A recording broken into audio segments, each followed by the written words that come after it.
川普為什麼在這個時候要放出這個新聞出來？最大的原因就是他不希望回歸到6項保證的問題。就是之前有一些民主黨的一個就直接說，你川普這違背了6項保證，你這個川普呢，你是跟中國已經談妥了才決定要軍售，他絕對不希望烙這樣的一個畫餅給民主黨。因為最直接的就是說，好，不管有沒有讓美國再次偉大，不管今天這一個農業州買的這個大禮包有沒有，可是接下來他要面對最直接的問題就是期中選舉，期中選舉的一個狀況會不會反而讓民眾對於你川普領導的共和黨更加的反感？那最後讓川普形成一個跛腳政權。因為這個川習會馬上就要登場之前，也看到是中間有一個聯動，是美台軍售會不會因此有一些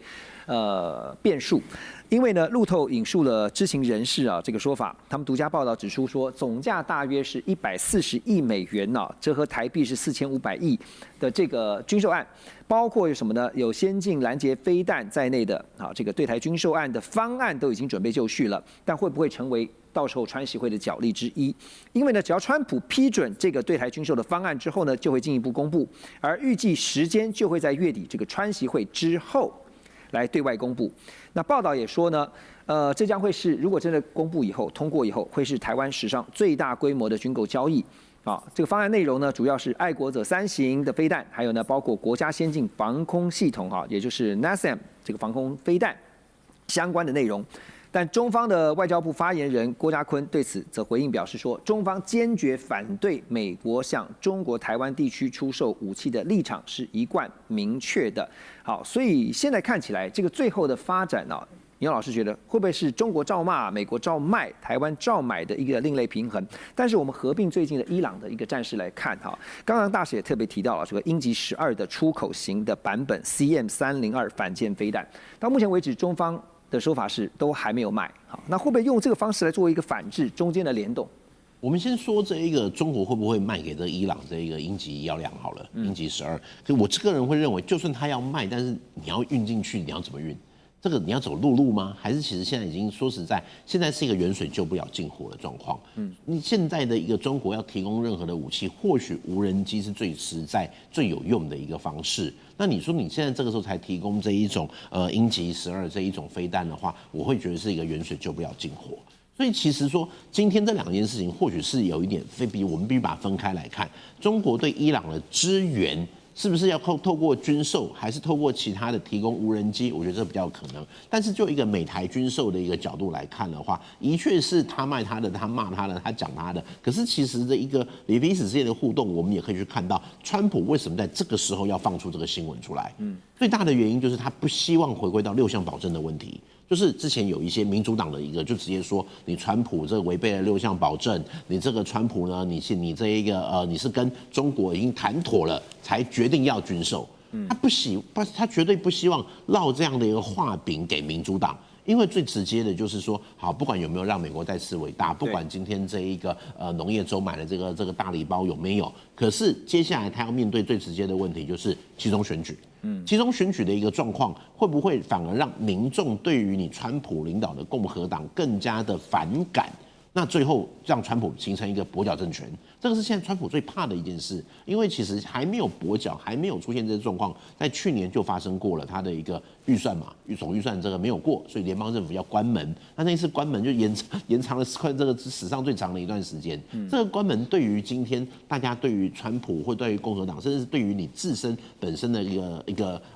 勢力，或者是你本身的一個聲勢來說，絕對是一個打擊啊。所以其實現在對川普來講，他為什麼這個時間點要去宣布說出售這些東西，是有他政治上面的一個考量的。而且這個政治上面的考量，我們接下來也可以去合併到中國這一邊，會不會也有人擔心是不是會有軍演啊什麼等等的。可是我個人會認為，這是出售的是防空飛彈，跟海馬斯不太一樣。所以其實對於中國來講的話，你美台軍售，如果你沒有去踩到攻擊性武器的這一條紅線的話，那基本上兩邊是可以有一個彼此的一個默契。是，現在其實馬上要到3月底哈，3月底那到4月2號就是全球關稅对等關稅要滿1年的這個時間了。那當然這個最近在關稅滿1年之前呢，也看到美國貿易代表署最近也出招啊，那拋出了一個震撼彈，他們正式呢對於台灣中國大陸還有歐盟總共有16個貿易夥伴啟動了301條款的調查，準備要重手打擊長期針對產能過剩跟不公平補貼問題啊，要來做一些事。那先前這個全球關稅計劃呢被判定違法，所以呢，川普政府呢就馬上轉向法律基礎更穩固的，用這個1974年貿易法，也就是122，那試圖呢在7月臨時關稅到期之前呢，先幫美國製造業再建一個新的防火牆。中方商務部呢13號也針對美國要啟動這個301調查回應說，美國的做法呢是典型的單邊主義行徑，也表示中方將會堅決捍衛自身的權益。最近提到這個301啊，大家也在跟這個對等關稅來比較哈，它會比对等關稅的威力更強，還是說其實看法現在好像是說差不多？哎，老師覺得呢？第一個，美國從一個3.5%这個國家哈，變成一個15% 的以上的關稅國哈，所以全世界最大的先進國有一個開發中國家的關稅率哈。那目的就2個，第一個是解決政府貿易赤字，第二個是發展美國的民族工業。製造業在美國佔 GDP 要從9%拉到15%到20%，變成全世界最大的製造國。那關稅就是設在這個10%到50%，最低的英國、新加坡貿易順差國就是10%，最高的這個 adversary 中國就是50%，因為超過50%以後沒意義，就是 diminishing return。那不管是 IEEPA 也好，301也好，只是一個說法跟一個手段。但是我們來看哈，簡單數學。從中國出去，假設是1塊錢，到美國消費者價格彈性應該是4塊錢，也就是說，如果40%的關稅到美國消費者手上應該是10%，超過10%就是一個利用通膨預期做一個價格的哄抬。那整個供應鏈裡頭有上游的原料製造跟出口商在中國嘛，哈，在美國有進口商品牌通路到消費者，原則上大家都要分攤一點。但是最終是中國的工人分攤最多，為什麼？他面對的是中國產能外移沒工作，或者說他工資砍半，達成這個效果。那中國的國策要做改變，人口是美國的4倍，不應該用1/4的價格出口到美國去。中國過去的政府補貼造成這個產能過剩，現在應該是要補貼人民擴大內需，它可以用1/2的這個價格。就說給美國1/2的價格，就可以創造一個美國2倍大的內需市場，所以整個國策需要做改變。3月底4月初，中美2強的元首習川會，現在也是備受全球的關注啊。那麼中國大陸外長王毅呢，最近在兩會記者會上也表示說，今年是中美關係的大年，高層交往的議程已經擺在我們的桌面上，而現在需要做的是呢，雙方為此做出周全的準備，營造適宜的環境，管控存在的風險，以及排除不必要的干擾。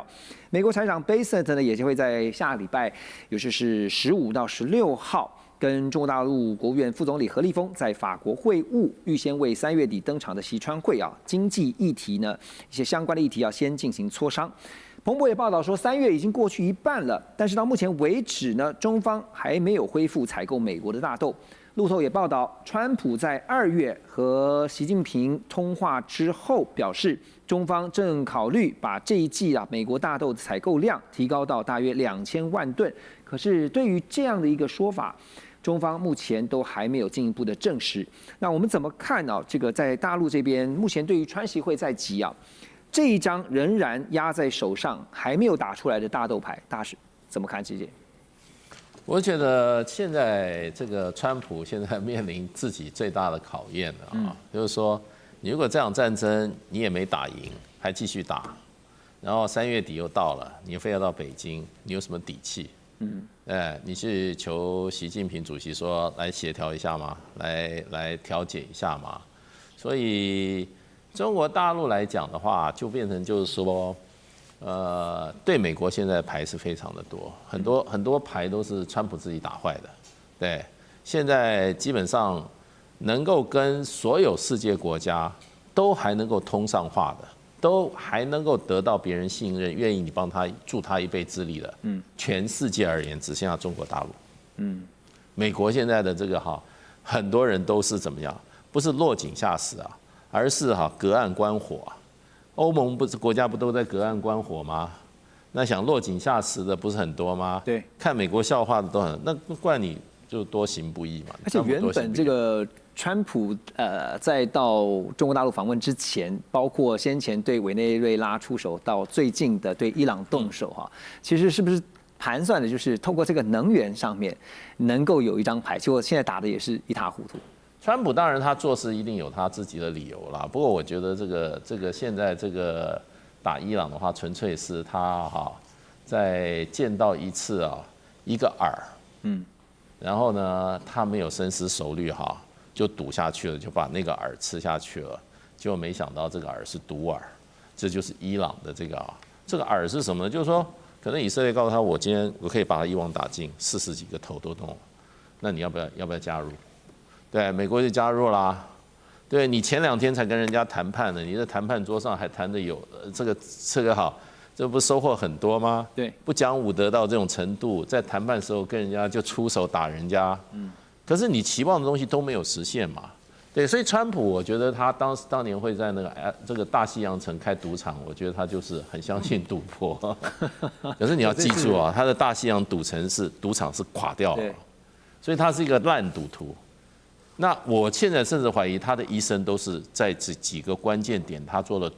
賭博式的決定以後，他嘗到甜頭，所以他在很多時候就是願賭。政治人物你不能賭，你要100%。美中兩國元首的川習會，美國媒體在畫面當中，我們看到這個 Politico 呢，他們報道說，川普預計在4月份的第1週出訪北京，和中國大陸的國家主席習近平要來進行會晤。而目前呢，甚至還有說這個日期有可能會提前到3月31號，那麼川普就會先到北京。好，那麼 Politico 呢更預告說，今年可能會有4場川習會，在畫面上特別整理給大家，包括了4月就是川普的訪中行，還有11月在深圳的 APEC 領袖峰會，12月在邁阿密的 G20， 以及呢，川普先前在2月8號預告了習近平呢，在接近年底的時候呢，他希望能夠邀請習近平到白宮來進行訪問。而在下面看到淡江大學的教授張武岳老師呢，兩岸專家他就這麼的分析啊，他說川習會就是4月份要登場的川習會當中一定會談到台灣議題，而重點呢會放在如何避免美中關係因為台美關係的強化而變得更加緊張，甚至會引爆。首先請教黃老師啊，川習會目前看來似乎沒有太多的變數哈，因為不管是美國也好，中國大陸也好，都希望能夠如期的登場。可是美中雙方各自需要對方給出自己的交換條件或內容，您覺得有哪些？我們從過去外交或兩岸的這個實踐上來看，目前還沒有講說不會發生川習會，我們就可以假設它還會存在。對，但是我們不能樂觀的假設它就會發生。隨時最後一刻都可能會有變化。所以我們現在大年嘛，我們先假設了，這個事情先說一些好話。對，事情好像還是不會破裂的樣子，也就是4月甚至3月底會進行川習會。當然，我個人是目前是比較懷疑啦，3月底進行川習會啊，因為中國大陸有他自己內政上的一些安排等等的。那當然更不用講說中國大陸跟美國還要針對某些關鍵性的議題，至少要有一定的共識，他們才會坐到會議桌上來。所以這個都需要點時間，所以我只能說，反正機會是有，我們再繼續看一看。那在川習會的這個過程裡面，我覺得啊，大概5大議題是一定跑不掉的啦。我把它簡稱叫做台農能投關。台灣一定嘛，農產品叫中國大陸多買一點嘛，我們通常叫黃小玉嘛。第二季2500噸。對，好，再來呢，能就是能源。那中國大陸在能源這一方面，是不是要給美國一些相關的合作啊，或者是技術的這個合作等等的？當然不會是綠能，川普對這沒有興趣。啊，那投是什麼？就是希望中國大陸繼續投資美國。雖然說大家都覺得中國大陸經濟在放緩當中，但是川普不管。覺得你有錢，你有外匯存底，拿出來啊，拿出來用啊。對，所以台農能投關，當然就是最後一定會講到關稅嘛。中國大陸現在被川普課的關稅相對還是高的，那中國大陸應該也會主動希望川普撤銷這些不公平的關稅。前段時間哦，特別針對關稅的部分哦，有在預判說今年美中雙方可能還是延長休兵，有這個可能。延長休兵的意思到底是說關稅就維持這麼高，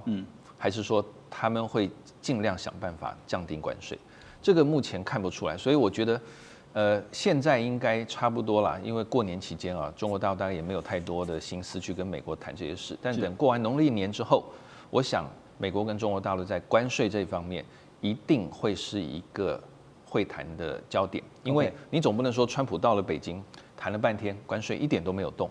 那習近平的面子往哪裡放？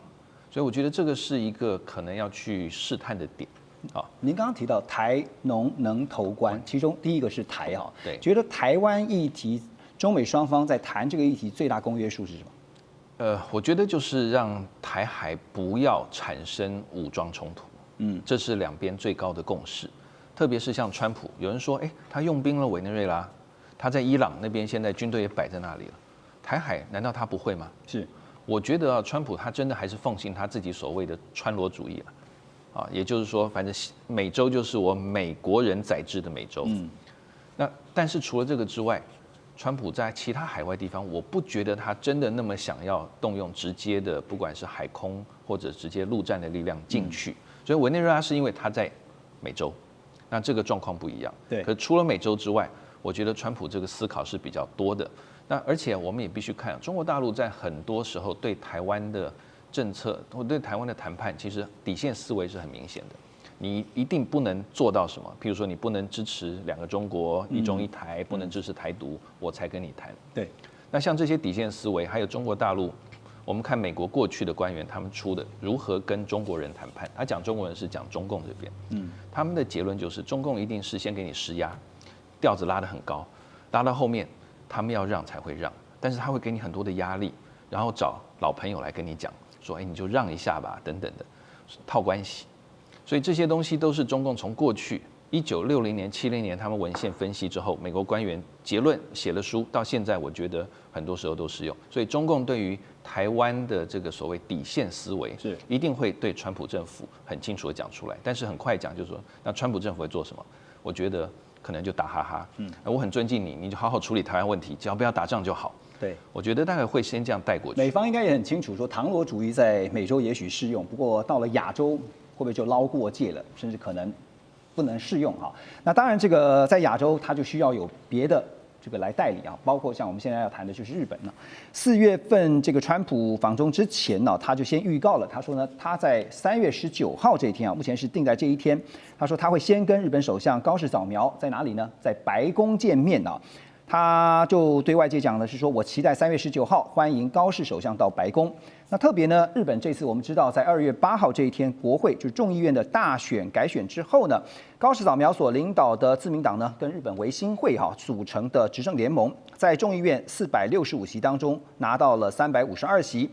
選得不錯，因為呢，這個自民黨本身的席次啊，也從原本的198席大幅增加了118席到316，那已經跨越了眾議院2/3多數的310席的這個門檻，可以說是取得空前的勝利。那也有人說是創下了1950年2戰以來啊，在日本國會算是空前的勝利啊。但這個空前的勝利，現在讓高市早苗在3月19號這一天要到白宮去跟川普見面，但大家好奇的是，兩個人會談些什麼？有沒有特別要確認什麼事情？台灣海峽和平安定的重要性這一句話一定會放在去，而且他們一定會發生，就會公告一個叫做日美首腦會談的一種公告。然後我們又會看到 G7的一個國家裡面，除了美國跟日本，那美國可能就要去跟中國做會談。好，其他的國家的話，最近都會往中國跑。那這個情況會讓日本的角色會更重要，因為大家都往中國跑之後的話，日本他沒有辦法去，或是不想去，反而對中國而言是一個很大的一種挑碼。然後日本去跟川普講，他一定會再講一件事情，就是所謂的強韌的日美同盟要再確認，就確認日美關係，確認那這個不會動搖。那這個不動搖之後的話，就會讓中國有一種壓力出來。然後在我們又會看到說，他會談到就是稀土的問題了。那日本的話，他在南鳥島已經有找到稀土，也挖出來帶回去了。那帶回去之後的話，自己去開採，可能成本有時候過高，那他會跟美國或是其他國家會一起去來開採這個稀土，是這個是他一定會去談的一個情況。然後另外一個的話，他一定會講到說，中國在一些威壓上面，特別是在軍事的威壓上面，美國跟日本必須要怎麼樣去一個合作的。然後另外一個日方會擔心另外一個點，就是他這一次去的話，在防衛費是不是美國的川普總統會直接跟高市首相說，你那個防衛費啦，現在是2%，要不要拉到所謂的3.5%，或是說3.5加1.5等於是5%，會不會直接講出來？可能會用暗示的，可能不會暗示的。然後另外一個就是我們看到直接投資美國，因為日本跟美國答應的是5500億美金，第一波已經差不多固定出來了啊，智者大臣已經去跟美國有一個商量了。還特別再跑一趟，对啊，因為第一波已經差不多談，我們看到的應該就是所謂的火力發電啊，或是人工鑽石啦，或是原有的這個輸出，可能是如果談得不錯之後的話，高市自然就會去，然後我們就會看到美國一定會要求日本啊，不管你在防衛費上面是不是有真正的講出多少出來，或是說你自己講出多少出來，他一定會要求你的一個角色。必須要再增加你的一個角色了，這個防衛的力量你必須要再去做一個增加。那你要一些設備上面的話，你的武器兵器上面的話，你要做一些什麼？然後高市應該會跟他講，我們的所謂的安保三文書，我要做一個調整。這大概會去跟他講的一件事。還有的話就是他們的武器輸出我們看到的是5類型會廢除，這也會跟美國講。之後日本的武器可能是不是輸出到什麼國家，安保是輸出到什麼？還有他應該會跟他們講說，我們要成立一個叫做那情報的一個局關國家情報局，這個應該會跟他講。還有他大概會跟他講說，我們可能會再成立一個就是間諜防止法，我們台灣是翻譯成反間諜法，但是他們講間諜防治法，那只是說防止，但是我沒有說要去反這些東西，特別是他會在台灣議題上面應該會講出，就台灣海峽和平安定的重要性，這句話應該都會放上去的。老師剛剛講安保的部分，等一下我們要特別來聊哈，就是日本在高市大勝之後可能要面臨到的就是修憲的這個問題哈。那但是剛剛提到有另外一個重點，也就是呢，在這個赴美投資的部分啊，因為前段時間已經看到川普已經有點不耐煩了，就是說你承諾要來赴美投資，可是呢時間怎麼感覺上一直在給我拖延哈。這部分恐怕也是高市在見川普的時候呢，也許會面臨到的一個壓力。好，那《金融時報》啊，就是2月份也曾經報道說，川普政府呢現在有壓力的不只是日本，台灣也是。繼2025年底啊公布創紀錄的對台軍售是111億美元，那折合台幣大概是3000億左右。這個軍售案之後呢，又在為台灣彙整包含愛國者飛彈 NASAMS 地對空飛彈系列的新一波軍售規劃，規模高達200億美元呢，折合台幣是6000億，所以加起來的話大概是9000億台幣左右。那《金融時報》也報道說，中方對於這項新規劃的軍售案表達了嚴重關切，而且已經告知美國，這個軍售有可能會讓川普4月份訪中行出現變化。但部分美國官員認為啊，中方只是在虛張聲勢，並不會真的取消這個川普的行程訪中之行啊。當然，這個剛剛黃老師講說，不到最後一刻，你真的很難說它會舉行還是會被取消。可是怎麼看這件事情？這真的會是一個最大的變數嗎？我個人會認為軍售它不會是最大的變數。當然說，你說這川普他要去這個訪中會不會有變化？我覺得也很難說，有可能會有變化。但是軍售不會是最大，因為其實我們可以去看到，在這個訪中之前，其實更重要的就是高市早苗跟着去美國嘛，這個高川會，或者是我們必須說，不是說講高川會就不好聽，應該說這一個美日的一個峰會，應該就會在這邊先會舉行。那在美日峰會的時候，應該美國會對第一島鏈或者是印太這一塊的局勢有了一個新的一個定調，因為其實對美國來講，最重要的就是日本，它在第一島鏈在亞太這一邊最重要的盟友就是日本啊。那你說這一個軍售，為什麼我會比較大膽的去說軍售應該就算有變化也不會是軍售？因為這一次的一個武器其實沒有去踩到中國的一個紅線。我們想上一次為什麼在這個去年2025年12月的時候，那一次中國要用這個正義使命啊這麼大的一個行動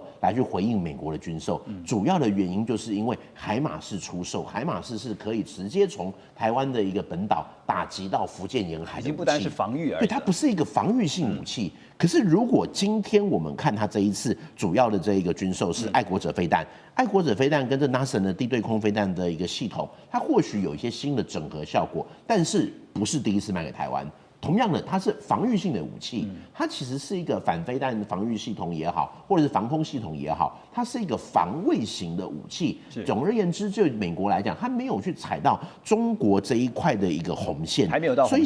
其實我會覺得，今天倒不能說中國在虛張聲勢，中國是它一定要對美國對台軍售進行一個反應。所以他其實會自然會去把這一個可能會影響到這一個川習會哦，他一定會把這一個議題這一個想定先在這個時候去拋出來，去讓美國去警告美國。那再加上大家都知道，其實現在的一個美台軍售最大的問題，倒不完全是美國要不要賣，對，而是台灣現在這一邊關於國防預算或相關的議題。所以其實這一件事情，這一次的一個美國對台軍售，我個人會認為倒不會影響到川普訪中的一個行程。林老師，簡單請教你哈，也有人說這個軍售還是一樣軍售，但是呢，在交付的時間上面，美方會保留一個很大的空間跟彈性啊。簡單的回應一下。這一邊的話，其實最主要的原因是因為美國自身的一個量產的一個能量的問題，它倒不是說是因為說要在這一個交付台灣，所以要跟中國啦等等有一個中間的談判，或者中間有一個緩衝期。主要的原因還是在於說，現在美國在製造武器上面，其實已經是有落後的一個狀況。我們繼續來看的是川普對全球发動的對等關稅戰啊，被判定違法。因為在2月20號這一天呢，美國最高法院6位大法官對上3位大法官，6比3判定了這個對等關稅是違法的。那目前各國也都在想啊，如何因應後續的混亂，因為真的是很亂啊。這個從10%到川普隔一天呢，他不是一開始呢這個否決了大法官。他說大法官這個做出這樣的判決讓他很不滿意，所以呢要立刻提高10%，全球都一樣。後來隔天又說要提高到15%，從18到15才1天的時間。好，那《華爾街日報》最近也報道說呢，目前至少在美國國內造成的混亂，就是呢看到1800家的企業提起告訴，他們要求聯邦政府退款，並且每天都有新增的案件。那這些公司呢，當中看到畫面當中，你看到這個像 Costco 啊，還有 Goodyear 啊，還有呢邦諾書店這些知名的公司，而且呢，他們大多都是在最高法院做出裁定之前就已經先提告了。判決出爐之後，可能又會有更多的企業加入，包括呢現在已經看到的有 FedEx。美國律師界也預期啊，未來恐怕會出現大量的訴訟潮。白宮國家經濟會議主席哈塞特，他被問到這個15%的全球關稅什麼時候生效，他說他認為這個事情還在討論當中，取決於現有談判的進度以及既定協議的狀況。另外，美國貿易代表 Greer 也表示說呢，目前關稅的稅率是10%，之後部分國家會調到15%，有些國家可能還會更高。可是我們也知道，這一次呢，這個判定違法之後呢，川普現在說從10%，現在又要調到15%，然後要實施150天之後呢，要不要再延期？要必須通過國會的討論。我看目前的一些分析跟看法，哈，說這次至少有一個重要的意義。吳岳老師，我請教你啊，認為說美國最高法院其實是在重新劃定美國總統經濟權力的一個範圍跟邊界，你不是無限制的這個擴張你的權利啊。那川普也在社群發文說，他要求重審哈，他說有沒有重審的可能？他打一個問號。我也查了，這個可以重審，可是機會幾乎是不可能成功的，所以呢，只能用其他的法律工具哈，繼續的推他的關稅。您覺得剛剛提到的，現在美國國內的企業已經陸續的，包括接下來律師界也預期可能會出現大量的訴訟潮，因為這一次的被判違憲應該在預期之內。早在3個月前我們就談到嘛。美國的所有賭盤都認為說70%一定會被判違憲嘛？對，那100%的人也都認為川普不會死心，早就有 B 方案了嘛。這個 B 方案就是剛剛你所講的，叫做122條款。什麼是122條款？它主要是針對有關於國際收支的問題。你可以說2025年美國的嚴格講，2024年美國的貿易赤字高達1兆美金。2025年，美國的貿易赤字也高達了9000多億美金，因此這個國際收支是有問題的。因此它可以動用122條款，122條款最多它能夠所謂加到15%。但是它最長的時間也只有150天，必須要國會再重新再審議。对，那它的特色在哪裡？它不需要經過任何調查。你用232條款來講的話，可能商務部要調查；你要301條款的話，貿易談判代表所要調查，那這個調查時間就會拉得很長，沒辦法讓它銜接得上來的。所以從這個角度來看的話，我們就可以很確定的講說，它早就已經動用122條款15%的東西伺候在那裡的。就 IEEPA 行不通，它就用122。這個所謂這個15%來講的話，至少到7月份嘛。對。那7月份它當然可以再一次通過嘛。那嚴格講呢，那就在5個月嘛。在5個月之後，當然就選舉就結束了嘛。如果他失去了眾議院來講的話，那100%眾議院是不會同意的嘛。沒錯。所以從這個角度來看的話，那第二個，那由於大家都認為說，對川普這樣一個被最高法院判違憲的，已經是一個眾所周知的事實。所以因此從去年開始，已經有很多什麼企業就開始求償了嘛。對。那你去看一看美國方面，你去看看紐約聯準會他們的統計。那這一次來講的話，從川普徵收關稅當中，必須要所謂退還不當徵收的，大概最少有1350億，最多到1750億美金。那涉及的家數大概是2000多家。那最大特色在哪裡？紐約聯準會統計，川普所嚴格講不當徵收這1750億美金當中，有90%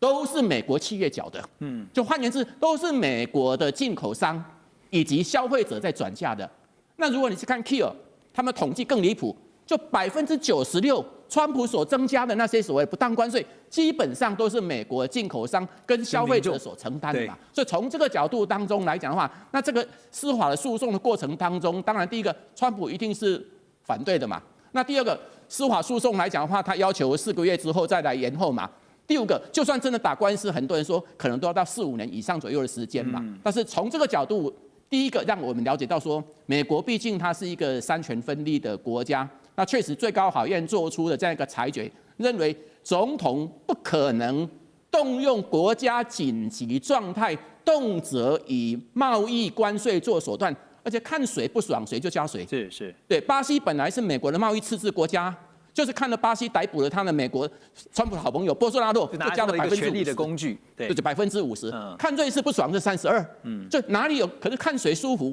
就馬上可以降稅的。對，那這種總統恣意妄為，當然最高法院這一次做出的這樣一個決定，那最後我們看這個問題的取決說，可能這訴訟過程當中會很漫長。但是美國的11月份的所謂3號的眾議院的選舉，將會決定說，川普將來在很多的經貿政策跟關稅政策上，是不是還能夠像現在的恣意妄為？不過現在已經是看到各國是一個頭兩個大哈，因為後續要怎麼去面對哈，現在當然很多還不確定的，包括10%到15%，連看美國的貿易代表也好，還有包括這個經濟會議主席啊，都說還在討論中啊。那所以接下來怎麼辦呢？歐洲他們的態度是如何啊？其實也很分歧。像德國智庫的一位所長菲斯特，他就說呢，像歐洲呢可以提供應這 F-35戰機零件等相關的工業關鍵品，好，但是呢，世界經濟研究所的所長叫舒拉瑞克哈，他說，歐洲基於共識決的治理模式，歐洲其實很難適應大國競爭的新世界格局。另外呢，歐洲議會主要政治團體啊，歐洲人民黨的首席貿易協商代表則表示，我們實是別無選擇，只能夠延後批准程序，以釐清美國貿易政策的狀況，就是以拖待變啊。最近也看到了前往中國大陸訪問的德國總理梅爾茨呢，他表示說，德國歡迎並且鼓勵中國大陸企業到德國投資。中德雙方還簽署了5項政府之間的協議。那還有一些相關的一些出口哈，包括了這個德國豬肉的出口要先恢復來做鋪路，另外呢就是協議，那涉及有關重啟雞爪產品啊這些對中的相關貿易。好，回到川普的關稅哈，我們說川普的關稅權力被限縮，沒有骨牌效應，也有蝴蝶效應啊，它的這個波及的部分怎麼看？目前包括我們提到的德國還有歐洲接下來的反應啊，這個製作單位。這個標題下得很好，沒有骨牌效應，也有蝴蝶效應啊。那蝴蝶效應原本講的說是巴西語言的小蝴蝶扇動翅膀，會帶動千里之外的這個德州啊產生強大的龍捲風。這個德國這樣的一個小步呢，有可能帶動整個歐洲的政經結構的重組，甚至整個世界秩序的一個重塑，所以這值得期待。不過我們要特別講一點哈，2026開春以來啊，中國迎來了元首訪華潮。有8個國家元首訪問中國大陸哈。一開始是韓國李在明帶頭，後來有烏拉圭、愛爾蘭紐西蘭、加拿大、英國、法國、德國等8個國家，扣除農曆春節包含在裡面，平均1個禮拜來一個，所以說他們的外事部門幫的應接不暇。我們在台灣也看得很羨慕哈。那特別強調就是說，裡面包含法國總統馬克龍，那英國首相這個斯凱爾，還有德國總理梅爾茨，裡面應該屬德國梅爾茨最有分量。一方面，德國是世界第3大經濟體；另外一方面呢，中國就是德國最大貿易夥伴，所以它分量最重哈。當然了，有一些媒體或名嘴會解讀成這個歐洲國家已經要背叛美國，要這個所謂的反美親華，這也是過度的這個渲染了哈。坦白講，就國家利益而已啦。因為這個梅爾茲他在今年2月中旬的慕尼黑安全會議有講到一點，就是說，既有的舊秩序已經不復存在，那對於美國的不成熟依賴也不要再存在了。這意思就是說，過去美國當老大，那歐洲各國當護從這種模式已經慢慢被破壞，所以他們走入一個吹東風的一個風向改變時代。但是呢，這是國家利益的一個純粹考量而已。舉例來講，因為中國畢竟在新能源還有 AI 領域算是世界的這個領先地位，那麼德國過去是中國的老師，現在已經變成中國學生，不跟他合作，還是要跟誰合作？所以只是單純的國家利益，因為為了最大的利益來謀求。那當然我們要注意了，歐盟也不是鐵板一塊，當然有德國、匈牙利、西班牙、愛爾蘭這些務實派，也有歐盟委員會，還有法國這些死硬派，根本認為要脫鈎的。那也有這個他們認為說要跟中國保持距離的，也有所謂騎牆派，像北歐、東歐、中歐一些小國。所以未來還是要看待說國家利益，而不是說單純的反美親華。是不是？歐洲最大的一個問題，其實是在於說，很多事情就是共識決哈，所以很多在意見分歧的時候，你就搞不定，最後大家統一一致口徑的一個對外的一個做法或者是一個立场。好，那当然，川普呢，其實畫面上也看到哈，就立刻就發文哈，对於這個最高法院判定他的用 IEEPA 這樣的一個方式來發動全球的對等關稅呢是違法的。他說呢，不要高興得太早哈。他說，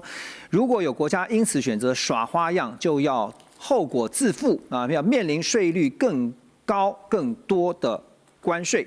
那另一方面也看到了歐洲復興開發銀行呢，他們認為呢，人工智慧熱潮推升了美國對於科技相關產品的進口，包括半導體在內，所以使得呢，出口相關的像是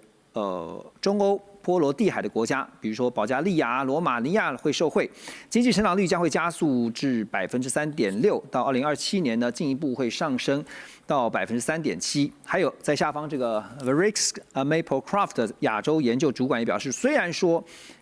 這個眼前的負擔有所減輕啊，但是法律上的轉變增加未來，特別是出現有更多針對性貿易工具的風險啊。所以從科技業來看哈，這個行政管制卻可能會影響接下來的出口額度，而且特別是 focus 在科技業，它會遠大於其他行業。黃老師是怎麼看？這代表是不是未來的科技管制會越來越多？我剛剛很仔細在想 Rima 到底在講了什麼。他這一段我就覺得聽君一席話，如聽一席話。他講了這個針對性的貿易工具的風險，其實最後還是站在說，川普今天要不要出來針對某些特定的議題去開刀？那耍花招這件事情，目前主要出口的幾乎都是美國的同盟國，那很明顯看來是一個紅色供應鏈跟非紅供應鏈的一個問題。所以我才覺得 Rima 這個評估，我會覺得，聽君一席話，如聽一席話。但我們反過來講，到底會發生什麼一些比較針對性的問題？比方說軍民兩用技術，一些精密機械，比方說我今天在微影光學的部分，那我可能要做比較精密的移動的時候，我有沒有辦法做到比較精密的解析？還有我的光路設計，那我可以針對特定性產品去加課關稅，去避免技術外流。但這可能是非紅供應鏈與紅色供應鏈之間的一個競爭。那或者像一些特殊化學品，就有些國家就是可以把化學品做到純度特別高，就讓良率提升，然後甚至到一些關鍵的軍用、民用的一些技術上，那這個其實才會是一個真正會去針對性某些特定科技產業的一個制裁方式。但目前看起來，我覺得發生的意味不太大，在於說大部分都還是美國同盟居多，那反而是他為什麼要去處罰自己？那不就是幫中國去對他最大的敵人去送出了很多資源過去？所以我倒覺得不太會刻意的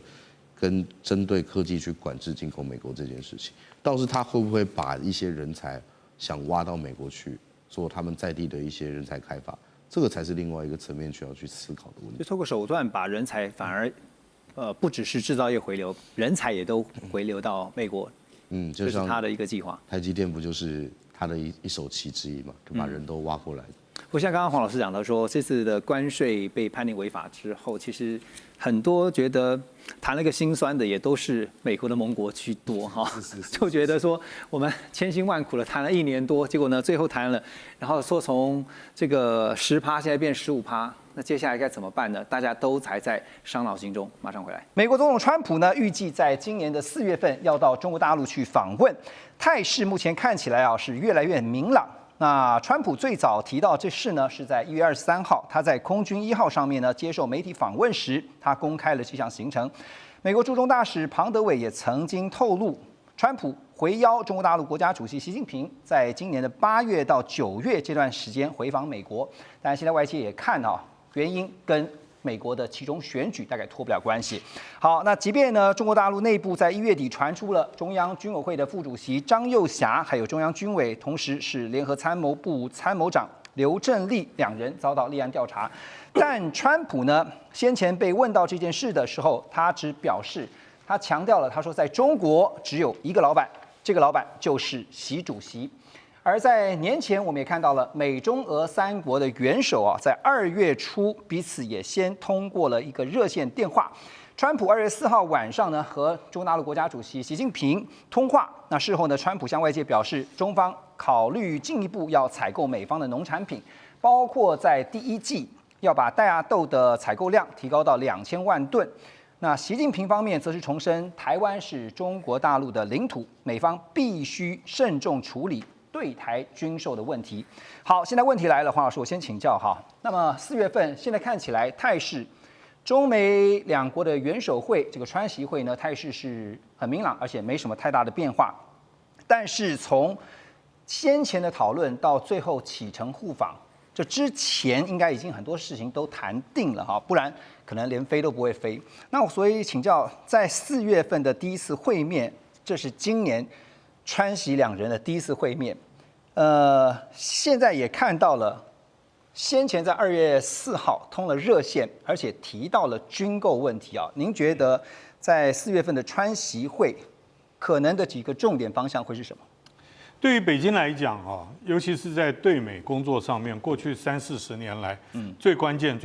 的就是台灣問題。那麼一路的演進到現在叫做台灣是中國核心利益中的核心，是不可逾越的紅線。所以在4月份這個川習會的時候，應該會台灣問題是躲不掉。我們再回看2月4號那個通話，其實這個美國總統跟習近平通話之前，習近平是先跟俄羅斯總統普京通話。那麼中俄通話的內容應該跟中美不一樣，但是中間也有一些重疊啊，包括伊朗的問題到底要怎麼辦啊，烏克蘭戰爭要不要結束？可是就美國來講的話，我覺得川普去北京最重要就是 trade deal，就是能夠把這個交易能夠把它實質化。為什麼呢？一方面是川普本來就希望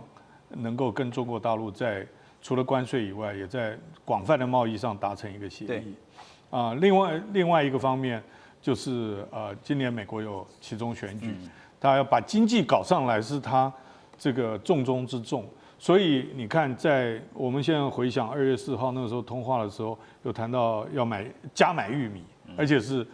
今年的第1季有談到這個石油因為委內瑞拉的事情。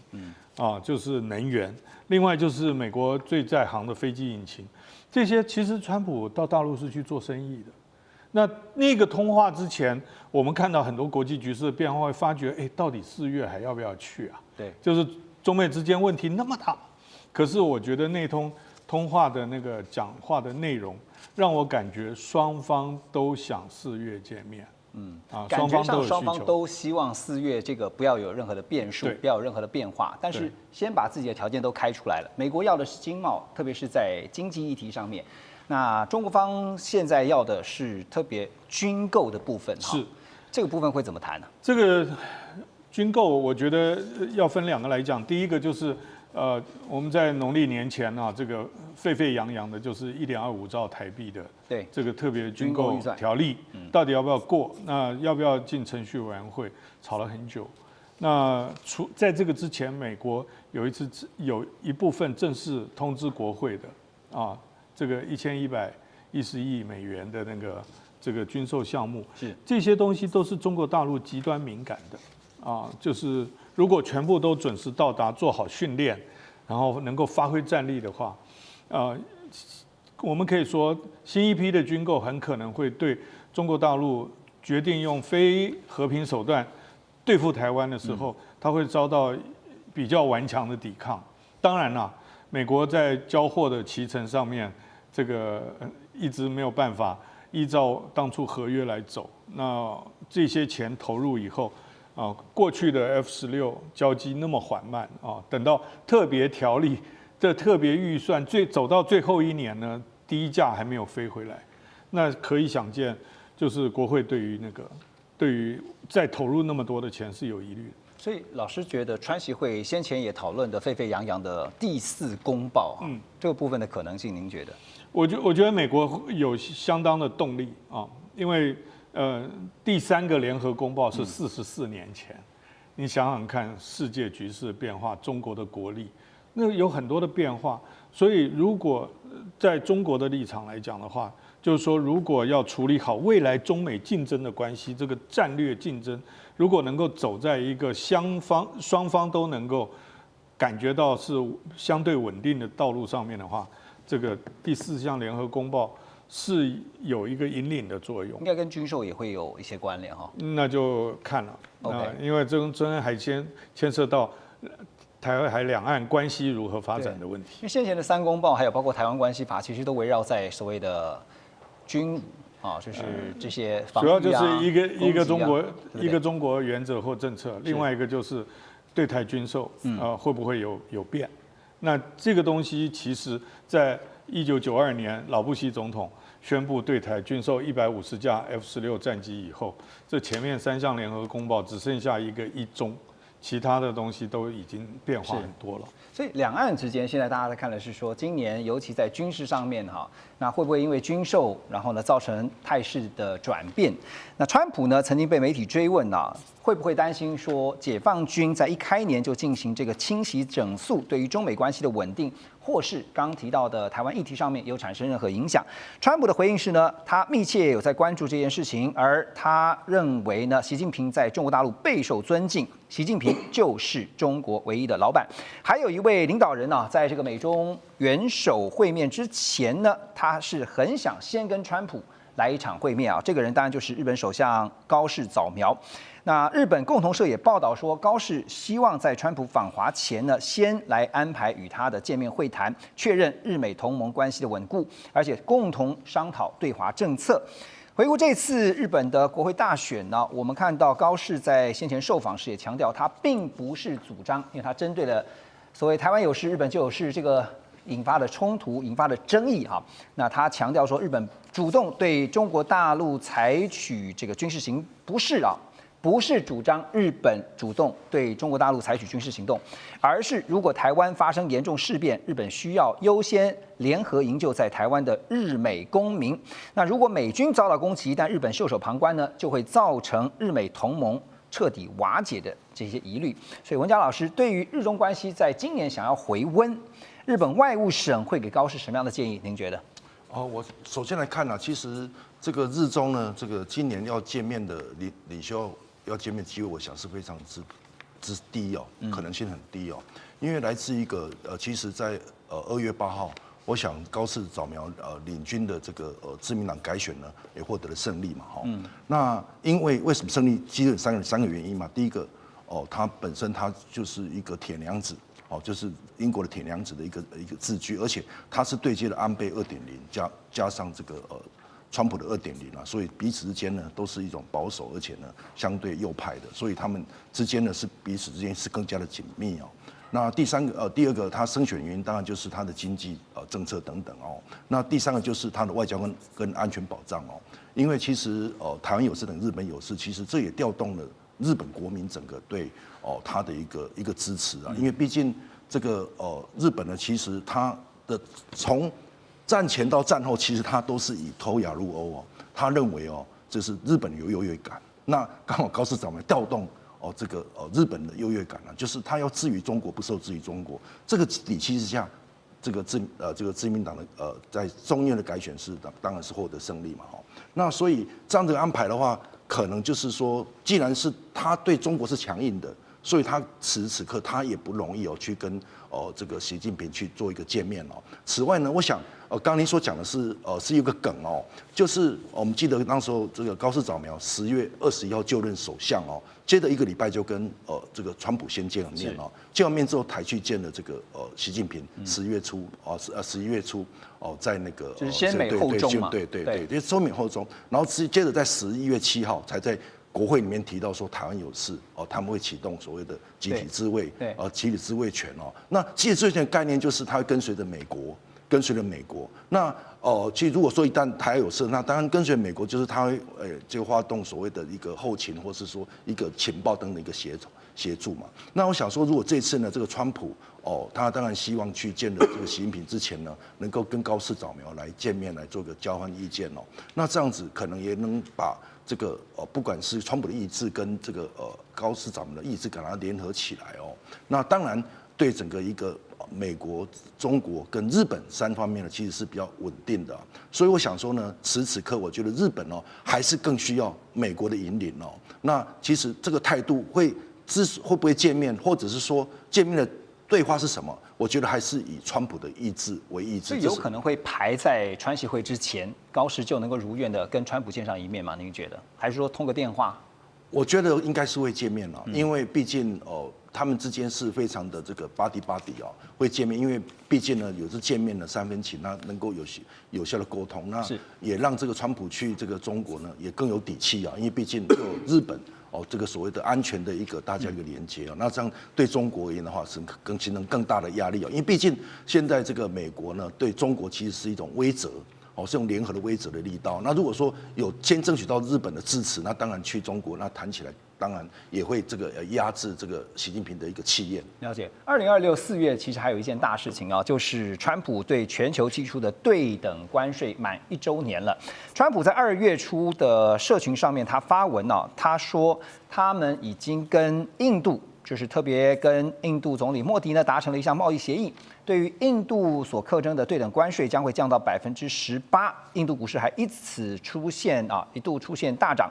彭博報道說呢，川普因為印度向俄羅斯買石油而施加的25%的關稅也將會移除。而美國供應管理協會最新公布，2026 1月製造業採購經理人指數達到52.6，重新回到了50以上的擴張區間，遠高於路透社所調查預期的48.5啊。這不但創下了2022年8月以來的新高，也終結了先前連續10個月處於萎縮區間的走勢，顯示的是美國製造業的動能有明顯的復甦跡象。那現在馬上就要滿1年了，好，這個關稅啊，這搞得全球真是天下大亂啊。陸老師覺得真的已經達到了川普現在從這些數據來看哈，或者是說有沒有哪些實際的數據？除了我們提到的，還有一些現象可以觀察，川普對全球發動的關稅戰達到他的戰略目標嗎？